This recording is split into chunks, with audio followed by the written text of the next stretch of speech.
Notre invitée ce lundi, c'est Lisa Fanchin. Bonjour. Bonjour. Vous êtes la secrétaire de Fontenay en Seine, l'association qui organise le festival Les Nuits Courtes.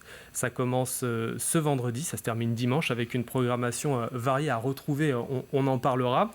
Tout d'abord, dans quel état d'esprit on se trouve à J-4 ? Est-ce qu'on a hâte que ça commence ? Oui, on a très hâte.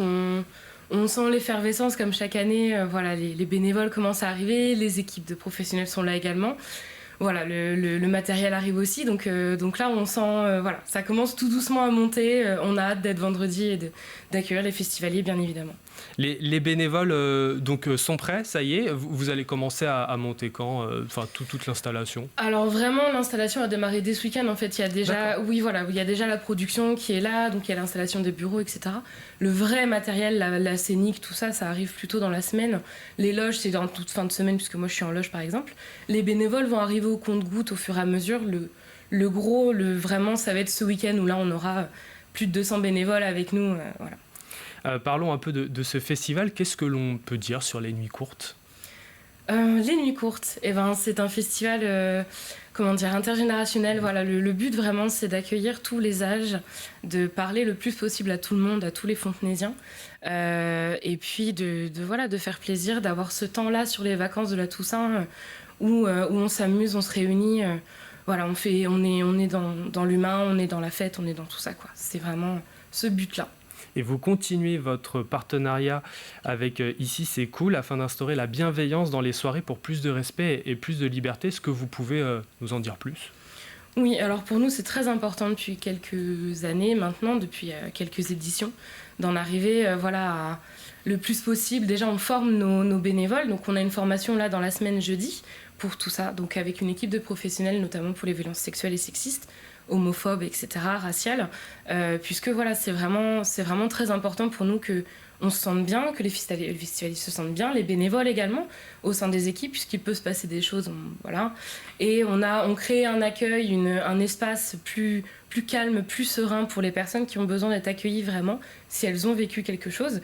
Et également, nous, en tant qu'équipe, savoir comment réagir le plus possible face à une situation qui peut très vite partir très loin et trop loin, justement. Et c'est aussi plutôt rassurant pour l'ensemble des festivaliers. Alors je disais, la programmation est variée, on a absolument de tout, du rock avec Pomme et Julien Garnel entre autres, du hip-hop, PLK et Zola, mais aussi de l'électro avec Vladimir Cauchemar notamment. Cette année, vous avez vu les choses en grand pour cette 6e édition. Oui, cette année, c'est vrai qu'on s'est fait plaisir, on va dire ça comme ça. Voilà, chaque année, c'est vraiment c'est la bataille pour nous, pour l'association, de réussir à faire une programmation qui parle le plus possible à tout le monde, qui correspond quand même au bassin fontenaisien et autres, et à l'extérieur, voilà. Donc pour amener le plus de monde possible. C'est vrai que cette année, on a tout, on a de la chanson, on a de l'électro, on a de l'urbain. Donc ça plaît autant aux jeunes qu'aux plus vieux, on va dire ça comme ça. C'est très important pour nous. Également, on essaye le plus possible de faire du local sur les concerts qui sont en accès libre, puisque cette année, on se déporte. On n'est pas uniquement sur le festival réellement. Donc ouais, cette année, on s'est fait plaisir niveau programmation, c'est sûr. Et il y en a pour tous les goûts. Il y a des gens hors Vendée, des festivaliers qui viennent hors Vendée sur les précédentes éditions. C'est ce que vous avez pu remarquer ? Oui, au niveau des pourcentages, etc., on voit quand même qu'on brasse quand même un gros bassin. On va jusqu'à Niort, voire même un peu plus, les Deux-Sèvres. On monte jusqu'en Loire-Atlantique, on y arrive un petit peu.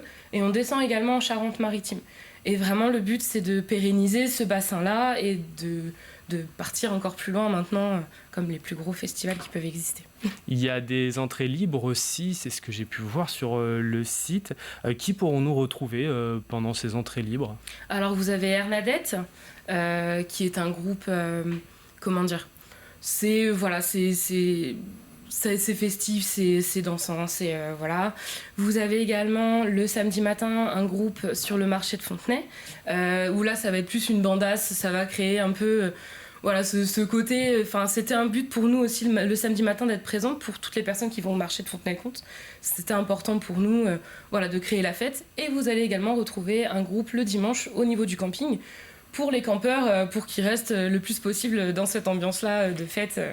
C'est important pour nous. Et également, le dimanche après-midi, vous allez retrouver des groupes. Est-ce qu'il y a des nouveautés cette année, des choses qu'on n'avait pas vues sur les éditions précédentes ? Alors en nouveauté vraiment, ça va être le fait qu'on se déporte, voilà, qu'on n'est pas uniquement sur site. C'est vraiment quelque chose que nous on porte depuis un moment avec l'asso, le fait de pouvoir aller ailleurs que sur le site, de faire vivre la ville de Fontenay-le-Comte. Donc c'est très important pour nous. Après, ça reste relativement pareil. On a des food trucks, des nouveaux food trucks, mais des food trucks qui sont déjà connus également. Voilà. Notre bar terroir est toujours présent. Voilà, on porte le plus possible pour que on essaye de modifier un peu, mais ça reste quand même relativement pareil au niveau de l'espace qui va être agencé. On ne change pas une équipe qui gagne. Hein. C'est ça. Est-ce que vous avez d'autres projets, d'autres venues d'artistes dans les petits papiers Est-ce que vous pensez à la 7e édition ou pas encore? C'est peut-être encore un petit peu tôt. Alors, c'est jamais trop tôt. On le sait d'avance que ce week-end, nous, pendant le festival, on va déjà être sur 2024.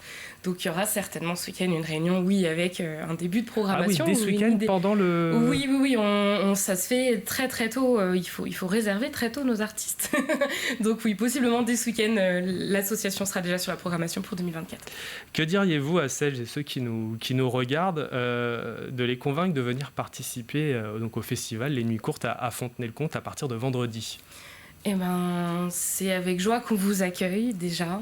Et c'est important pour nous de faire vivre Fontenay-le-Comte, de faire vivre notre association. Et on s'amuse et c'est dans la joie et c'est dans la bonne humeur. Et voilà, le plus possible, venez, ça nous fera plaisir. On fait comment pour avoir plus d'infos sur la programmation du festival notamment? Alors l'Instagram qui est le moyen le plus courant on va dire, et sinon notre site internet des Nuits Courtes, voilà, vous avez juste à taper les Nuits Courtes et vous tombez directement sur notre page avec la programmation, les tarifs de la billetterie, toutes les informations pour le camping parce que nous avons un camping également. Et justement, voilà. Oui, le camping, c'était ma dernière question. Vous proposez un camping sur place, il est encore temps de réserver à J-4? C'est possible encore? Oui, bien sûr, ça reste possible. Pour l'instant, on n'est pas complet, c'est pas voilà, il y a des limitations, mais on n'est pas complet, donc c'est encore possible de réserver. N'hésitez pas, le petit déj est offert. Vous avez un concours de palais, vous avez le concert le dimanche après-midi, donc non, ça promet une bonne ambiance même au camping. Ça là-dessus, vous pouvez compter sur nous. Je rappelle que vous êtes secrétaire au sein donc, de l'association Fontenay en Seine. Le festival Les Nuits Courtes, ça se passe vendredi, samedi et dimanche. Et donc on a vu, la programmation est assez variée, du hip-hop, rock ou encore électro. Merci Lisa Fanchin d'être venue sur le plateau de la matinale de TV Vendée.